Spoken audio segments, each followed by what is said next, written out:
What's that? Okay. DC, did you bring in the original Wu-Tang? We got the original Wu-Tang going here. It's on vinyl if you can't hear it. It's bumping in here. Watch, listen to this. Huh? That's pretty sweet. Oh, copyright? Oh, G2's bringing down the They'll parade. take it down. It's okay. It's worth it. It's worth it. That was amazing. We'll get kicked out. We got the new setup here. The new setup. All right. What are we talking about today? Today, you've really just been setting me up nice with these shows. Trying to. Today, we're going to talk about one of the most secret, important, problem-solving lessons that I ever learned from you, and you learned it from Charlie Munger, and that is invert. Ooh, Always invert. Invert. That's the quote. Invert, always invert. So remember that. Before you talk about this, I remember going for a walk with you in Cambridge around the mall area, around Mass Ave, around the Charles River, probably like end of 2015, trying to think about like how to enter this market of marketing and sales. Yep. And I remember that you said, okay, well, this is too big. We can't say we're just going to go after marketers. We need a niche. We need a little wedge. That's right. And so our wedge ended up being product marketing, because we figured that product marketers were the marketers that were closest to the website. You remember that? Mm-hmm. Right? And they had the most ability to go in and change the website, yada, yada, yada. So anyway, long story short, we launched Drift. Things are going well. But the way we got to that problem is by inverting, right? Is by starting at the end. And so that was a super powerful lesson. And you reshared it this week in your weekly Sunday night email, which I heard you're going to start making public. Oh yeah. So I'm working with the homie Gail. Yeah. G number 3. I saw I think she's G3. G3. Oh, like the jet. Because we have a lot of G's here. Yeah. And we're going to open up this newsletter. I don't know what we're going to call it yet, but it's going to be some version of the Sunday newsletter that I send internally. And I'm going to start making it available to everyone out there. It should be paid, but I like to give it should be paid. Stuff. All right, so hit me. Tell me, rewind back. How did you learn this lesson? What is inversion and how do you apply it? Yeah, I think you did a good description there, which is the idea that Charlie Munger, that I learned from Charlie Munger, and Charlie Munger, it's all derivative.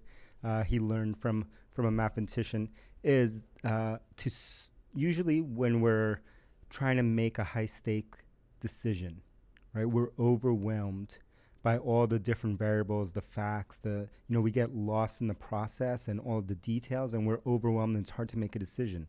And so what he says is, when you're making a decision, that he uses this technique of inversion. And what inversion means is to not examine the problem the way that you are now, but to flip the problem on its head. So flip it upside down and start from the opposite end and try to get to basically the first principles or the root of things and make a decision that way. So you kind of said, your example was when we decided to get into the market, we were trying to target marketers within companies. That was too broad. And but we knew with our solution, we had to be, the way it worked was it had to be installed on someone's website. So we, instead of thinking about all of our different variables, instead of thinking about all different types of marketers and how we could pitch them, we inverted it. We flipped it upside down and said, okay, let's start with the website. If we need to be at the website, how could we possibly get within a company? And then we took the next step and we said, okay, there's 2 ways that we can think of. One of them is to get in through the engineering, development, product design side of the house, because they usually hold the keys to the website. And then the other option was to get in through product marketers, which we identified as being close to the website in terms of collateral and material that they're creating.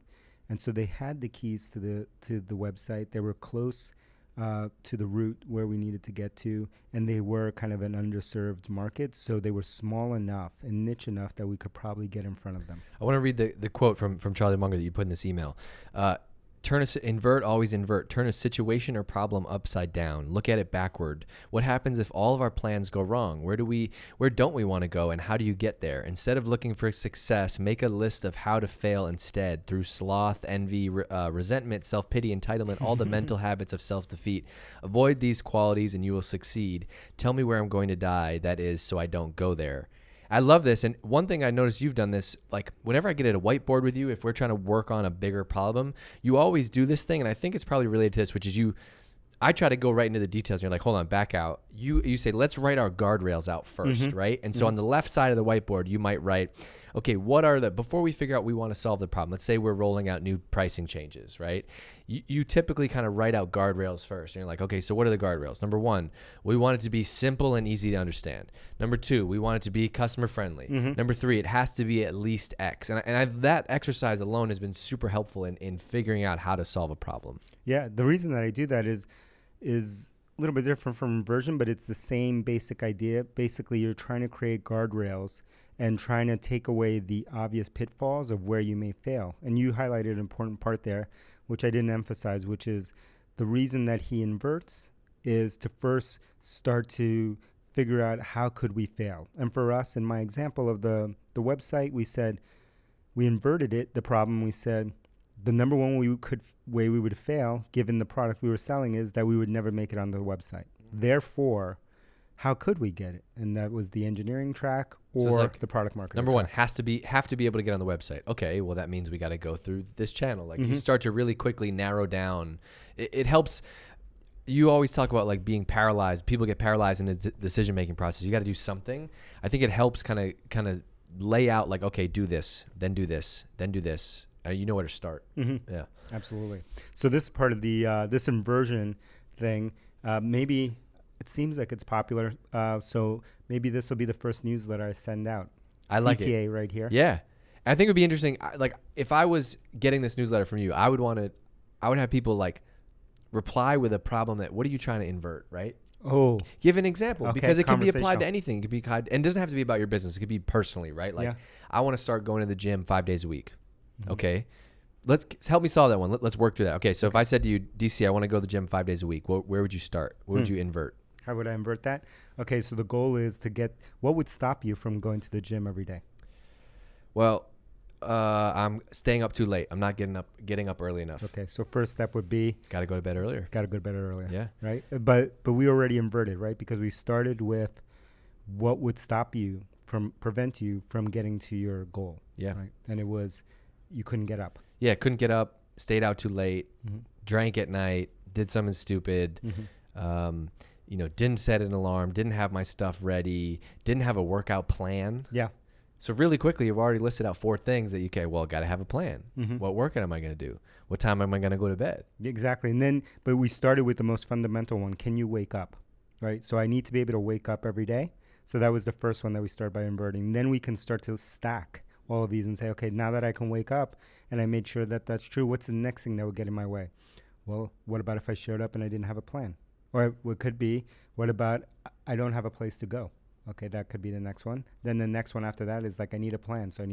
And so you start to layer these things on versus trying to attack this all at once and thinking, I don't want to go and I need to sleep and I need to this, I need to that. I don't know why it's not working. You're systematically flipping the problem on its end and attacking it. Everything is related. Like you're obsessed. We've talked about last couple episodes. Your obsession right now is systems thinking, and you can see how inversion kind of lays out the system that you need to build. Oh, really? Yes. I'm reading right now about 12 books on systems thinking, just so you know, and one of them, is really good. We talked about it in the past, right? And by Mr.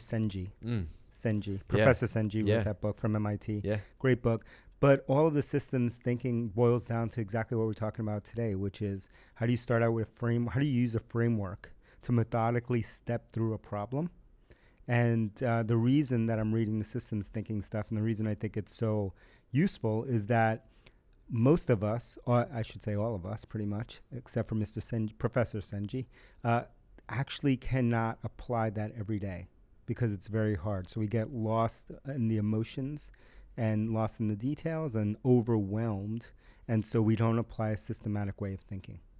All right. We got to go in a couple minutes, but I'm going to talk to Christopher Lochhead today. What? Yeah. Yeah, the man himself. My sensei? Yes. Sensei? Please refer to him as Sensei I Lochhead. will. Sensei. But hit me with a couple I think the people need some book recommendations. So what do you got? Okay. What do you Before got? I get into the book recommendations, I'm branching out. You can talk about the tea? I knew you were going to talk about the tea. Okay. If you're on YouTube right now, this is where... Don't forget that the nephew, G2, he needs some subs. Some subs. He's looking for subs on YouTube.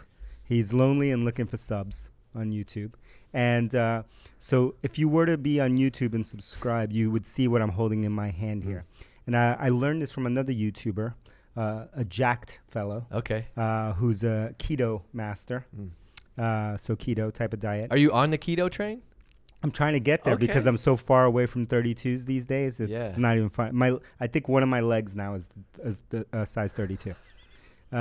So anyway, this is when he's in a fast. This is what he drinks, and I'm going to give you the exact order. Okay. You can take this to Starbucks. This is a Trente, which is the TR, right? The largest, bigger than the Venti.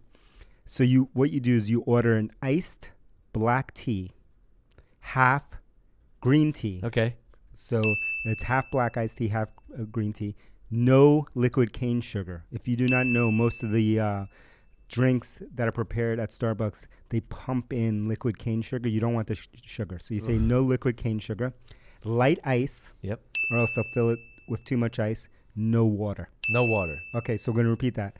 Trente, black iced tea, half green tea, no liquid cane sugar, light ice, no water. If you're on YouTube, if you're watching on YouTube right now, we will have given you this recipe, okay? Right there. So that's the first recommendation that I'm going to give you. They put water in. I can't believe they put water in a drink. Yeah, they put water in tea. They cut it 50% by water. Crazy. So you don't want the water in there. Okay. All right, from a book recommendation. Hold on, but for the record, though, it is we are recording this at 1:58. DC ordered this at 10:19, so it's an all day. It is an all day drink. Yeah, I had to run to a meeting, so it's been on my desk. And the good thing is because it has light ice and no water. It's not very watered down. Yeah, you're good. Yeah, so I'm good all day. What are you reading or listening to? I'm revisiting right now. I'm almost nervous to give this one to the people. It's that good. Okay. It's that good. What is it? Okay. So I know all the some of the so-called, I won't even name them. Some of the so-called people out there listening closely. Yeah. So I'm even nervous to give this out.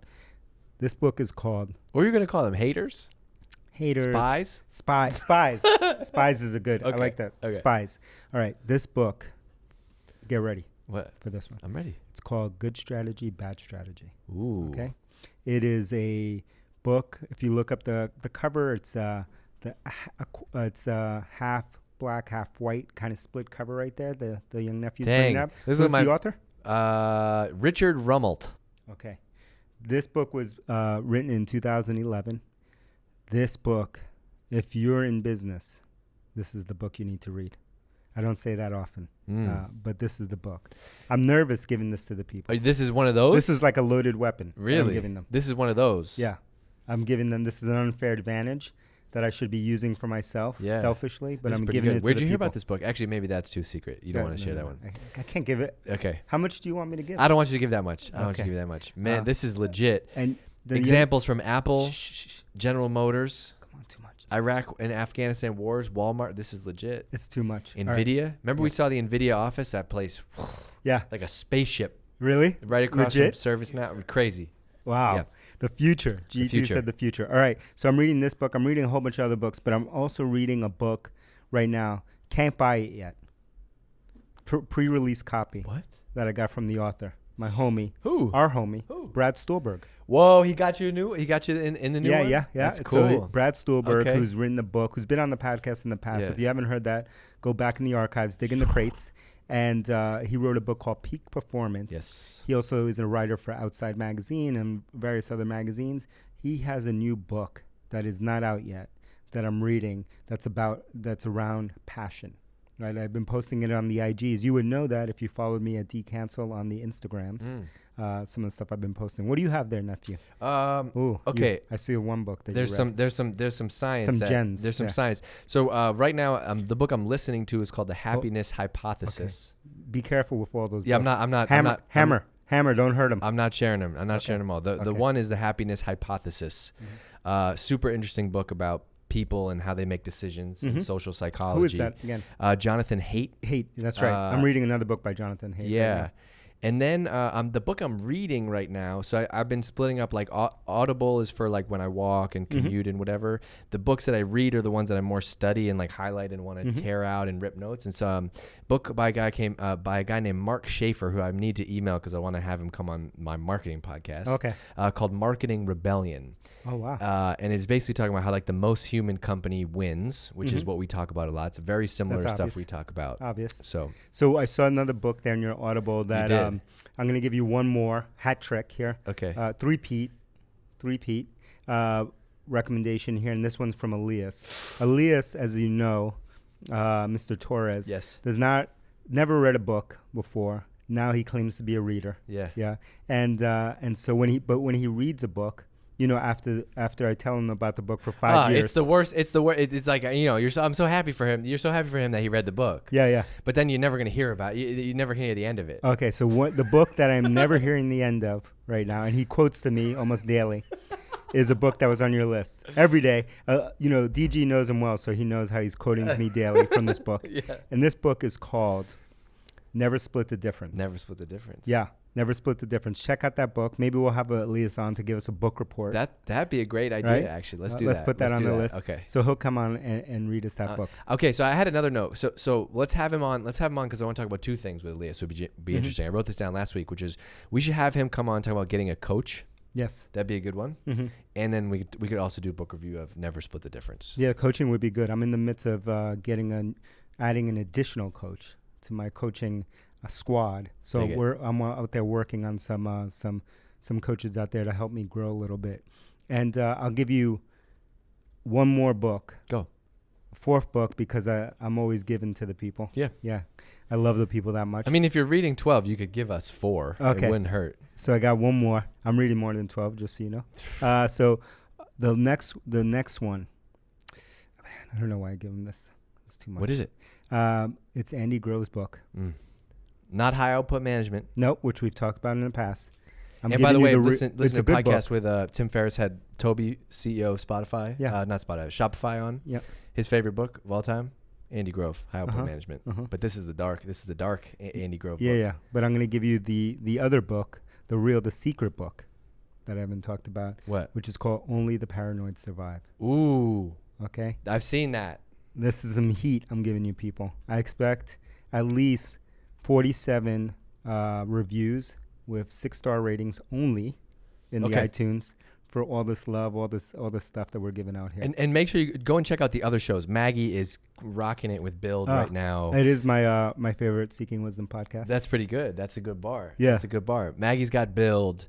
Matt Bellatti's got the Growth podcast really coming in strong. The Young Nephew's got a new one. We have a new marketing podcast, which will be, the feed is there, so you can go search for it. What's it called? Search for the Swipe File, marketing Swipe File. You'll find it. You can subscribe. You'll be the first to get the new episodes there. It's and then in we iTunes, have Exceptions. and Spotify. We got Jay's show, Exceptions. I heard a couple rumors. I heard some rumors. I'm not gonna. I don't know if you're ready to talk about it yet, but I heard a couple rumors. A new show? I heard about a new show. You can give them a little something. I heard that DC is bringing you interviews with the best CEOs, CEO to CEO. So I'm going to have to sit this one out. It's going to be DC, CEO to CEO. I've seen some of the names. I've gotten a sneak peek at some of the people that he's going to have on. I don't know. I don't know what you're going to, do you know what you're going to call it? I think it's called the David Cancel Show. That's pretty good. That's okay. That's okay. The CEO show, the David Cancel show is good. That's pretty good. So CEO show is taken. So and look, you might be thinking, man, it's a lot of podcasts. Exactly. What we're building is a network. Seeking Wisdom started as a podcast. 3 years later, it has now morphed into a network, the Seeking Wisdom Podcast Network. It's a learning platform. That's why we're doing it all. So go and check them out. We got a lot of good stuff to come, but make sure you listen to DC, 6 stars only. By the time you listen to this, you can subscribe to my newsletter that I'm coming out with. Go to www.drift.com/DC. Love it. See ya. See ya.